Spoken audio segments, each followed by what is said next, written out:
হসপিটালে যাওয়ার পর দিবিয়ার পাঠানো গুন্ডারা জগদ্ধাত্রীর মাথায় পিস্তল ধরে, এমনটাই দেখা যাবে আজকের পর্বে। বিস্তারিত জানতে চ্যানেলটিতে একটি লাইক দিয়ে সাবস্ক্রাইব করে দিতে ভুলবেন না।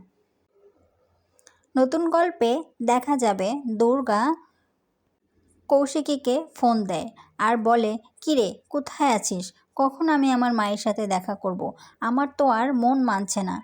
আমার ইচ্ছে করছে আমি আমার মাকে গিয়ে জাপটে ধরি আর বলি, মা আমি তোমাকে অনেক ভালোবাসি। আমি আমার মাকে জড়িয়ে ধরে আজকে অনেকক্ষণ কাঁদবো। এমনটাই বলে দুর্গা কৌশিকী মুখার্জিকে। তখন কৌশিকী মুখার্জির চোখে জল এসে পড়ে। তারপর এমন সময় কিছুক্ষণ পর সেখানে দিবিয়ার পাঠানো গুন্ডারা জগদ্ধাত্রীকে মারার জন্য চলে আসে।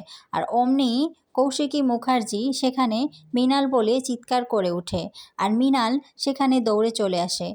এর মধ্যে দুর্গাও সেখানে চলে আসে আর চলে এসে সে তার মাকে এখান থেকে বাঁচায়। সে গুন্ডাদের সাথে মারামারি করে তারপর সে তার মাকে বাঁচায়। এমন সময় কৌশিকীর কাছে ফোন আসে। সে জানায় যে মৃণাল তাদেরকে উদ্ধার করেছে।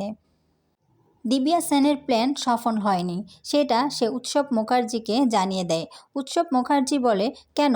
আপনি তো বলেছিলেন আপনি পারবেন, তাহলে কেন হলো না? তখন দিবিয়া বলে, হ্যাঁ বলেছিলাম, কিন্তু হলো না, সব কিছু নষ্ট হয়ে গেল প্ল্যান।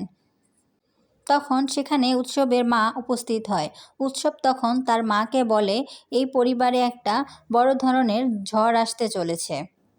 এদিকে রাজনাথ মুখার্জি কালীচরণ বোসকে ফোন দেয় আর ফোন দিয়ে দুর্গার খবর জানতে চায়। সে জানায় সে দুর্গাকে অনেক বেশি ভালোবাসে।